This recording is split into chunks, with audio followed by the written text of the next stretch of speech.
Number 5 जिसका name है when people rebel 1857 and after.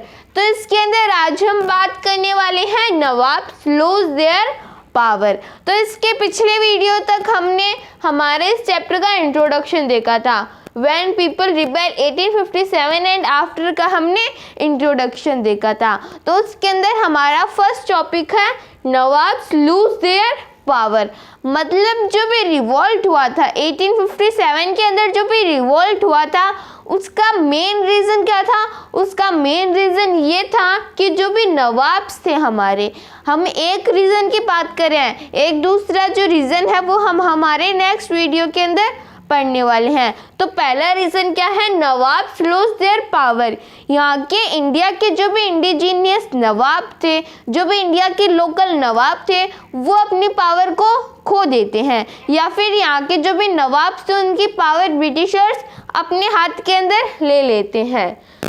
तो मिड 18th सेंचुरी, तो हमने देखा था कि जो भी ब्रिटिशर्स थे उन्हें दीवानी राइट मिल गए थे।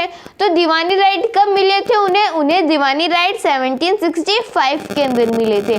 बैटल ऑफ बक्सर के बाद में उन्हें दीवानी राइट्स मिल गए थे। तो दीवानी राइट्स मिलने के बाद में उन्हें जो भी टैक्स कलेक्ट करने का है वो राइट भी मिल गया था। तो वो टैक्स कलेक्ट करते थे।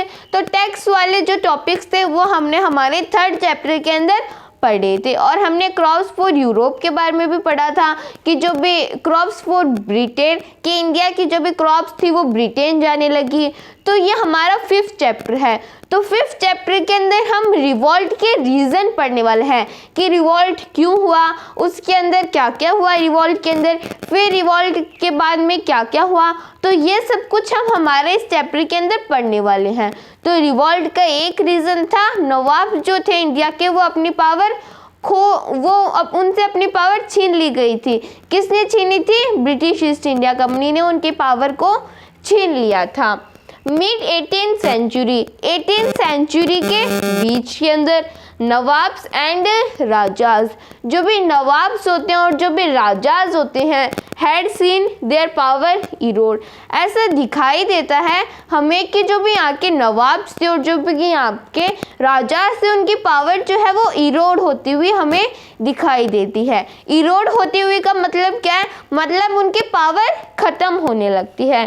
किसकी? नवाब्स की और राजाज की उनकी पावर ख़त्म होती हुई हमें दिखाई देती है। कब? 18th सेंचुरी के बीच के अंदर। कैसे होती है उनकी पावर ख़त्म? तो वो हम पढ़ लेते हैं। They had gradually lost their authority and honour.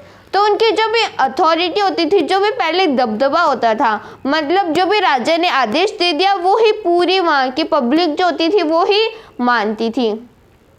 तो जो भी राजा था उसका आदेश के पालन करने वाला जो भी उनकी अथॉरिटी होती थी वो बहुत ही कम हो गई थी। मतलब उनका अब इतनी रिस्पेक्ट नहीं देते थे लोग उनको।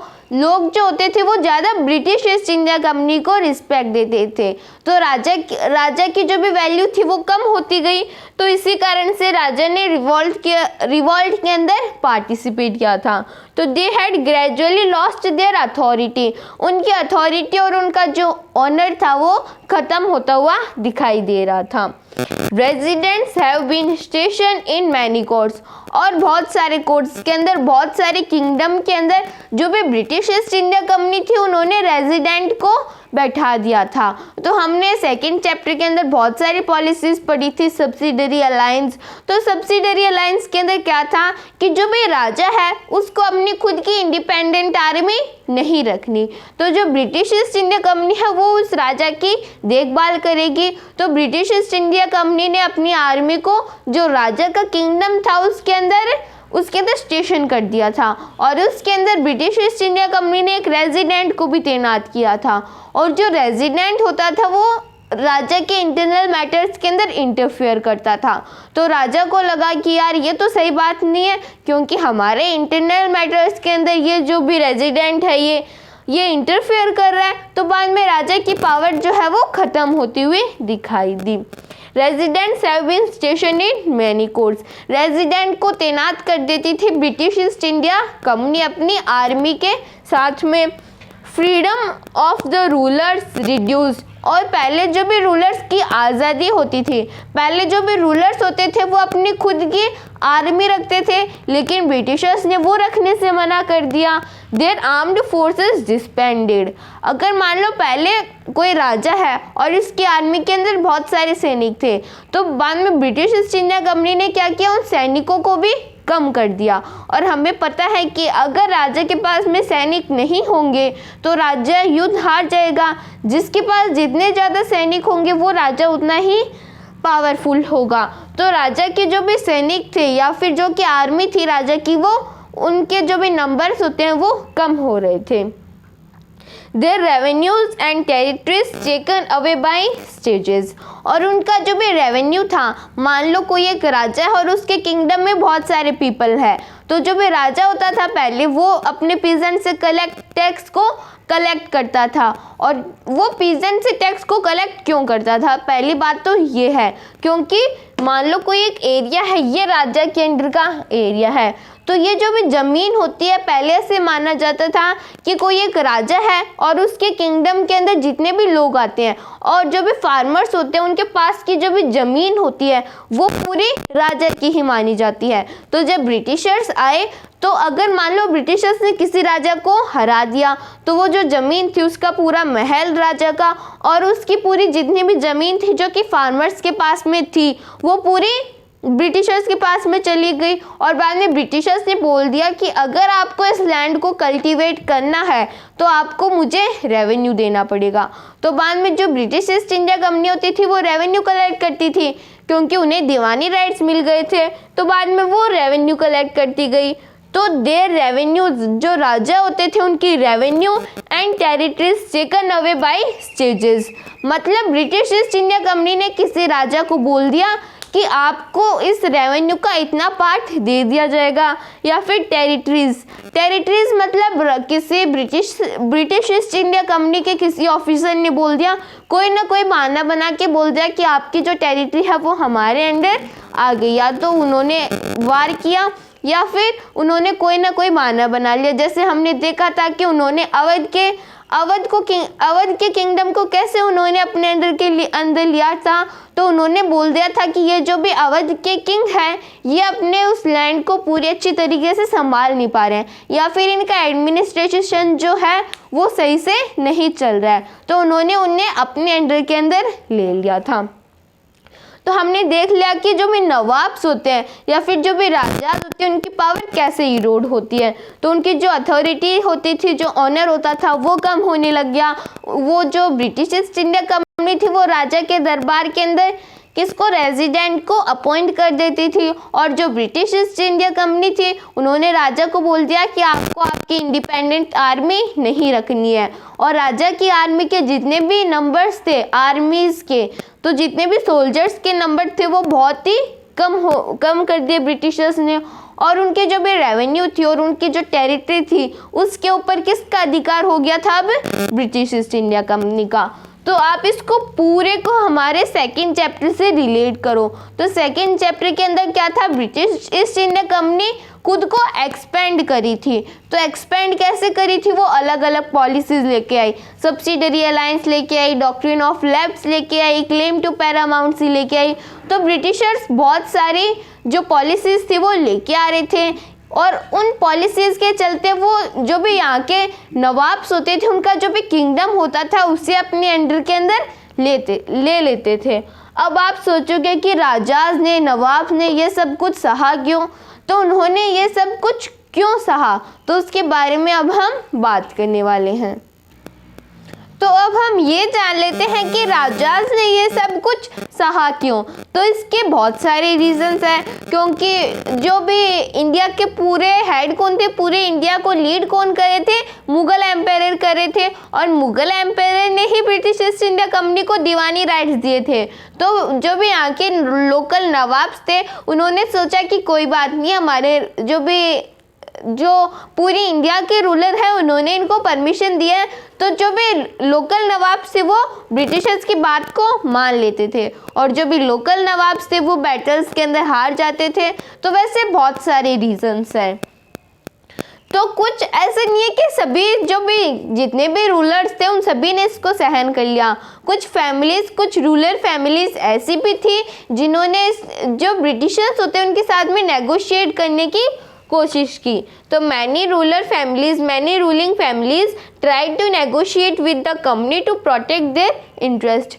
खुद के इंटरेस्ट को प्रोटेक्ट करने के लिए उन्होंने जो भी ब्रिटिश ईस्ट इंडिया कंपनी थी उनके साथ में नेगोशिएट करने की कोशिश की। उन्होंने सोचा कि क्या पता ब्रिटिश ईस्ट इंडिया कंपनी मान जाए। तो एग्जाम्पल के लिए देखें तो रानी लक्ष्मीबाई, तो रानी लक्ष्मीबाई और जो वहाँ के किंग थे उनके कोई भी एक नेचुरल सन नहीं था, मतलब राजा और रानी के खुद का कोई बेटा नहीं था। तो रानी ने, जो भी वहाँ की रानी थी रानी लक्ष्मीबाई, उन्होंने सोचा कि हम किसी सन को एडॉप्ट कर लेते हैं। तो उन्होंने एडॉप्ट किया, लेकिन ब्रिटिशर्स डॉक्ट्रिन ऑफ लैप्स लेके आ गए। उन्होंने बोल दिया कि अगर आपके नेचुरल हायर नहीं है तो हम उसे उस एरिया का किंग नहीं बनाएंगे। लेकिन रानी लक्ष्मीबाई ने सोचा कि हम राजा के साथ में हम ब्रिटिश ईस्ट इंडिया कंपनी के साथ में नेगोशिएट कर लेते हैं, क्या पता ब्रिटिश ईस्ट इंडिया कंपनी मान जाए। लेकिन ब्रिटिश ईस्ट इंडिया कंपनी जो है वो नहीं मानती। वो सोचती है कि हमें अब क्या मतलब, हमें तो इनके टेरिटरी, हमारे पास तो इनकी टेरिटरी आ रही है। तो ब्रिटिशर्स ने सोचा कि हमें इनसे कोई मतलब तो है नहीं, हम इनके साथ में क्यों नेगोशिएट करें। अगर ब्रिटिशर्स को किसी भी किंगडम से मतलब होता तो वो बहुत ही ज़्यादा ऐसे अजीब सी बातें करके, एकदम चिकनी चुपड़ी बातें करके उनको अपने अंडर के अंदर ले लेते थे। तो रानी लक्ष्मीबाई और नाना साहेब, तो जो बाजीराव थे, उनके जो पेशवा बाजीराव थे उनके भी कोई नेचुरल हाई नहीं था, ये जो नेचुरल सन नहीं था। ये जो भी नाना साहेब थे ये तो एडॉप्टेड सन थे। तो बाद में ब्रिटिशर्स ने बोल दिया कि हम नाना साहेब को किंग नहीं बनाएंगे। तो हमने थोड़ा बहुत और जान लिया नवाब देयर पावर। तो हमने देखा था कि नवाब चुप क्यों थे, क्योंकि बहुत सारे रीजंस थे। नवाब जो भी ब्रिटिशर्स थे वो उनसे ज़्यादा पावरफुल हो गए थे। नवाब जो थे वो मुग़ल एम्पायर की बातों को मान रहे थे। लेकिन सारी रूलिंग फैमिलीज ऐसी नहीं थी। कुछ ने ब्रिटिशर्स कुछ रूलिंग फैमिलीज ब्रिटिशर्स के अगेंस्ट भी गई। उन्होंने ब्रिटिशर्स के साथ में नेगोशिएट करने की कोशिश की, लेकिन ब्रिटिशर्स ने उनके रिक्वेस्ट को एक्सेप्ट नहीं किया, जैसे रानी लक्ष्मीबाई और नाना साहेब। फिर हम अवध की बात कर लेते हैं। तो अवध के बारे में हमने सेकेंड चैप्टर के अंदर भी पढ़ा था। तो अवध के जो भी रूलर थे उन्होंने ब्रिटिश ईस्ट इंडिया कंपनी के साथ में सब्सिडरी अलायंस साइन की थी। कब की थी? 1801 के अंदर। और बाद में जो ब्रिटिश ईस्ट इंडिया कंपनी थी उन्होंने एक आर्ग्यूमेंट दे दिया। उन्होंने बोल दिया कि हम देख रहे हैं कई दिनों से हमने आपके साथ में सब्सिडरी अलायंस है वो साइन की है, और हमारा जो रेसिडेंट है वो ऐसे आपको ऑब्जर्व कर रहा है। तो वो बता रहा है कि आप सही से एडमिनिस्ट्रेशन नहीं कर पा रहे हो।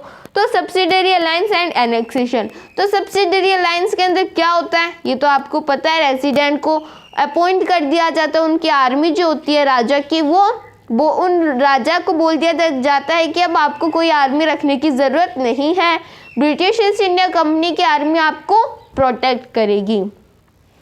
तो ये होता है सब्सिडरी अलायंस में। तो अवध के साथ में सब्सिडरी अलायंस कब साइन की गई थी? 1801 के अंदर। और अवध को एनेक्स कब किया था? 1856 के अंदर। एनेक्स करना मतलब उस एरिया को अपने अंडर के अंदर ले लेना। Miss governance in the territory. Britishers ने क्या बोल दिया कि आप अपनी जो भी टेरिटरी है उसके ऊपर मिस गवर्नेंस करो, मतलब आप सही से एडमिनिस्ट्रेशन नहीं कर रहे हो। तो इसीलिए आपको ब्रिटिश रूल वाज रिक्वायर्ड। इसीलिए अवध को ब्रिटिश जो रूल है उसकी ज़रूरत है। तो हमने देख लिया कि जो भी नवाब्स थे वो अपनी पावर को लूज़ करते जा रही थी, उनकी पावर ख़त्म होती जा रही थी। लेकिन ये तो अभी कुछ भी नहीं है। अब हम जानेंगे कि ब्रिटिशर्स ने सोचा कि कितने, हमें बहुत दिन हो गए, 1856 मतलब 1 साल होने वाली थी ब्रिटिशर्स को। ब्रिटिश 1757 के अंदर आए थे, तो 1857 आने वाली थी। तो ब्रिटिशर्स ने सोचा कि 1 साल हो गए, हमने अभी तक कुछ भी नहीं किया। अभी तक भी इंडिया के रूलर कौन है? जो बहादुर शाह जफर है या फिर जो मुग़ल एम्पायर है वो ही पूरी इंडिया को लीड करें, वो ही पूरी इंडिया के रूलर है। तो ब्रिटिशर्स ने सोचा कि हमें अब बहादुर शाह जफर को हटाना होगा। तो ब्रिटिशर्स ने बाद में बहादुर शाह जफर को हटा दिया। कैसे हटाया तो उसके बारे में अब हम बात करते हैं। तो अब हम नवाब लॉस्ट देयर पावर के बारे में थोड़ा बहुत और जान लेते हैं। तो कंपनीज प्लान, कंपनी का एक प्लान था। क्या प्लान था? To end Mughal dynasty.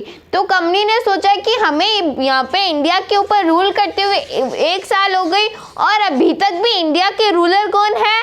Mughal empire. तो उन्होंने सोचा कि हमें अब मुगल डायनेस्टी को ख़त्म करना ही होगा। Name of the Mughal king was removed from the coins maintained by the company. मतलब जो भी कॉइन्स होते थे पहले, जैसे अब के नोट है, तो अब के नोट पर किसकी फोटो होती है? महात्मा गांधी की।